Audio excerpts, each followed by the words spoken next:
Continuing on with notes on Chapter 8, we'll now talk about enzymes.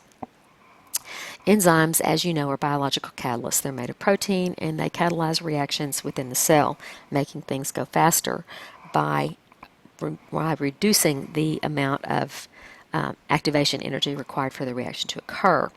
An example of an enzyme catalyzed reaction in your body is the hydrolysis or breakdown of sucrose by the enzyme sucrase. Sucrose here is made of it's a disaccharide made of a molecule of glucose and one of fructose, and when you hydrolyze it with the enzyme sucrase to produce the products here, it happens more quickly. It is a spontaneous reaction. It will occur naturally, but it happens more quickly with the use of the enzyme. So what we have in these reactions is something called activation energy. This is the initial energy needed to start a chemical reaction. It's that push that gets the reaction started. Oftentimes the energy of activation comes by means of thermal energy that the reactant molecules absorb for their surroundings. So here we have our reactants, A, B, and C, D. The activation energy puts them into a transition state where the bonds can more easily be broken and new bonds formed, and then we end up with the products here, AC and BD, that have less energy than the reactants did to start with, and that gives us a negative delta G. So this is that's going to be an exergonic reaction. It's going to give off energy. Enzymes lower that activation energy required. Okay, they don't really change the amount of free energy, because remember, the free energy is how much the difference there is between the reactants and the products. They're not lowering that. They're just making it occur more quickly. Things that would happen eventually happen much more quickly with an enzyme. So here we have our same reaction, starting with our reactions. Okay, here's the course that it would take without the enzyme, and so you've got activation energy required at this level here. But when you use the enzyme, it reduces that amount of activation energy required. The delta G is not changed at all. Your reactants still have the same difference of energy between themselves and the products. So that's the delta G is not affected by that, but it requires less energy from the cell to get the whole thing started. So therefore, it happens more quickly. Now, enzymes have some very specific things about them. They're very specific as to which substrate they'll work on. A substrate is the reactant that the enzyme is going to work on. And when they bond together, they form something called an enzyme substrate complex. The site where the substrate binds to the enzyme is called the active site. And generally speaking, the active site is going to be a spot where the substrate will fit into the enzyme molecule. And what happens in that position is that the enzyme places the substrate molecule or molecules into a position that is going to make it easier for the reaction to occur. Here we have a substrate and an enzyme, and we see the substrate fits right in here, and the enzyme bonds with it there, and it puts it in an environment that is more conducive to the reaction occurring. There's several ways this can happen, okay? Sometimes it has to do with orienting and put them in the right position. Sometimes it might strain the bonds of the substrate so that they break more easily. Sometimes it provides a favorable microenvironment. Maybe the pH is slightly different or something like that. And then also they can do it by covalently bonding to the substrate so that the substrate then can break bonds with the other part of it, or make a bond with another one of the substrates.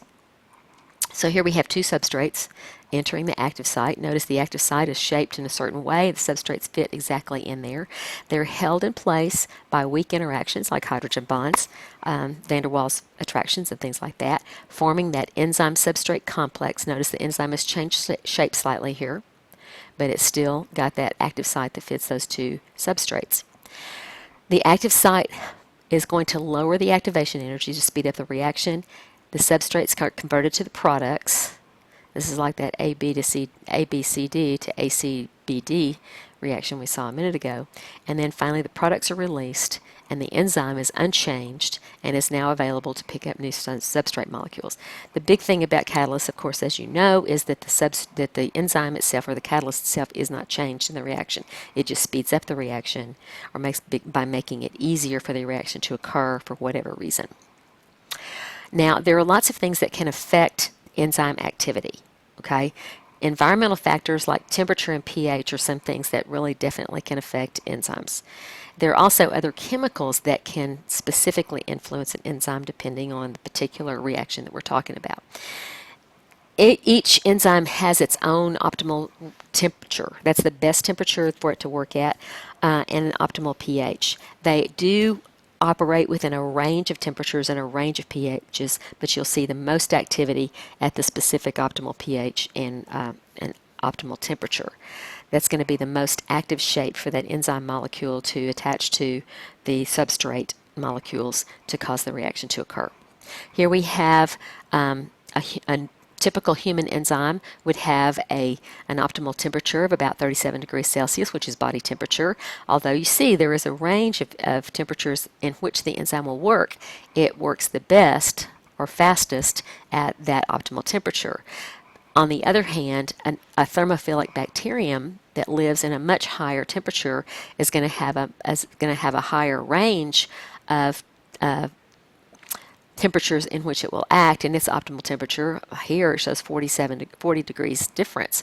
Okay, that's a huge difference in the range of or in the optimal temperature for that, but that organism lives in a higher temperature environment. Similarly for pH, okay, we have pepsin, which is a stomach enzyme to break down proteins. Optimal pH for it to work is about 1.8 or so, knowing that the stomach pH when you're digesting food is between 1 and 2, then that's going to be a good range of pH for the pepsin to work to break down proteins. All the proteins are not broken down in that reaction, and they're passed on to the small intestine, where you get an infusion of sodium bicarbonate from the pancreas gland. That's going to raise the pH of the small intestine, the pH environment of the small intestine. And there's another enzyme called trypsin, which is an intestinal enzyme, which can continue to break down proteins in that higher pH environment. So the optimal pH for it is about 8 instead of about 2. Big difference in pH, but each enzyme has its own specific requirements for pH and temperature. There are also molecules called cofactors that are helpers for enzymes. That sometimes they're organic molecules and sometimes they're inorganic ones. The inorganic ones could be something like a metal ion that activates or turns on the enzyme. An organic cofactor is called a coenzyme, and those include vitamins. There are a lot of vitamins that are coenzymes for one kind of reaction or another, maybe multiple ones. There are also molecules that can inhibit enzymes, and so we're going to talk briefly about the enzyme inhibitors. There are competitive inhibitors that will actually bind to the active site, preventing the actual substrate from binding, and they'll be competing with the substrate. Therefore, less of the substrate molecules will be catalyzed, and it will slow down the reaction to a great degree. Noncompetitive inhibitors attach to a different part of the enzyme, and that causes the enzyme to change shape and makes the active site less effective, and so therefore it slows down the reaction rate. Various inhibitors include toxins and poisons, and also antibiotics, which work on the pathways to make the cell wall components for the bacteria. So here we have the normal binding of the substrate to the enzyme, so that fits right in the active site. But a competitive inhibitor is going to fit in at least part of the active site and block the substrate from attaching. Non-competitive inhibitors would attach someplace else, change the shape of the active site, and therefore it's not going to work as well for the substrate. Now, enzymes are proteins, and the proteins, as you know, are encoded by the genes, okay? And as you have changes in your DNA, as we all have changes in our DNA, changes in our genes, that can sometimes lead to changes in amino acids, in the protein. And depending on various factors, depending on what the enzyme change is or what the amino acid change is, it can actually alter the specificity of one enzyme for a different substrate. and sometimes that would be good, sometimes it would be bad. This is an example of changes that were induced in bacteria for the enzyme beta-galactosidase, which catalyzes one of the reactions in the breakdown of lactose sugar into its components. In E. coli, they have a lac gene, okay, that makes the series of enzymes needed to break down lactose. We talked about it. We talked about gene regulation. It's one that can be only turned on when lactose is present in its environment, and so forth.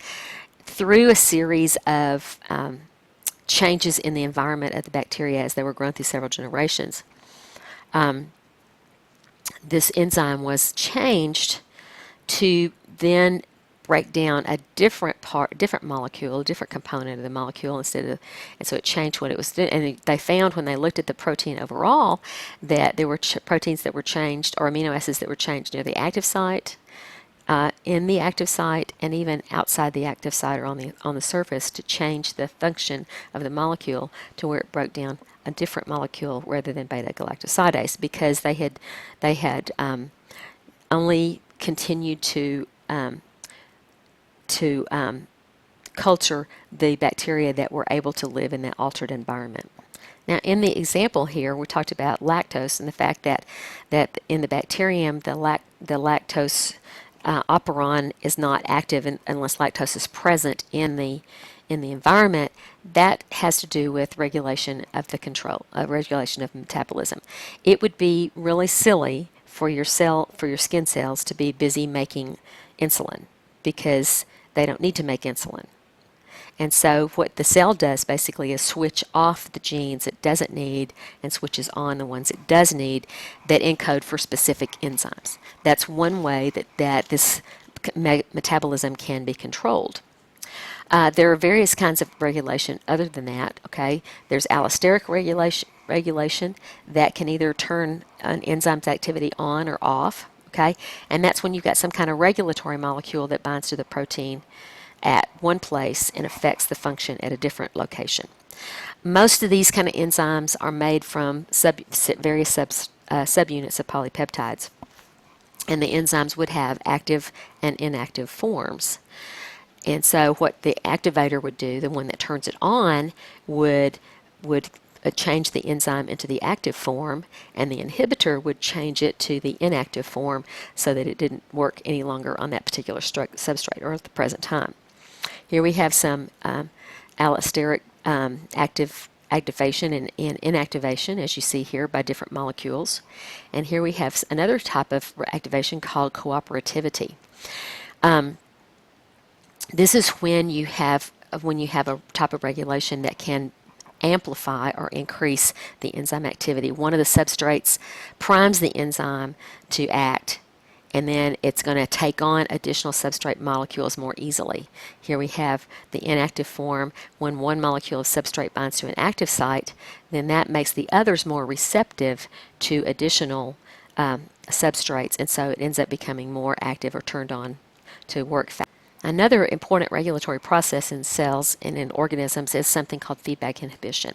And in feedback inhibition, this is where the end product of the pathway shuts down the pathway. And so what this does is it allows the cell to prevent wastage of resources. You don't want to make too much. You want to make enough of the product that you need, but you don't want to make too much of it, because that is just wasteful of energy for the cell. And so here we have the inhibition or the formation of isoleucine from threonine. So the initial substrate here is threonine, and here we have the threonine deaminase. And what we're going to do is remove one of the amino groups from threonine through a series of steps. Okay, notice we have several steps here, and the end product of all these reactions is going to produce isoleucine. Once there's isoleucine present in the cell, then it's going to bind to an allosteric site here on the enzyme and basically turn off the enzyme so that you don't really need to make any more. Okay, and then once the isoleucine is used up by the cell, then it detaches and can turn the enzyme on again. So this is definitely a negative feedback mechanism that can be used to control this metabolic pathway. Another type of control that you find in cells is the specific location of enzymes within the cell. those structures in the cell that have to carry out these certain metabolic pathways will have the enzymes that are necessary for that particular pathway. For instance, if you have in the mitochondria, you have the specific enzymes to catalyze the reactions of cellular respiration. They're not present in other parts of the cell, but only in the interior of the mitochondrion. Similarly, other kinds of enzymes are located in specific locations. For instance, the digestive or hydrolytic enzymes oftentimes are found in lysosomes. And so you have that's another way of regulating these metabolic pathways within the cell. Here we have the matrix of the mitochondrion that has the enzymes required for the Krebs cycle, the various enzymes that are required for that, and then on the membranes, on the cristae, you find the enzymes that are necessary for the electron transport system.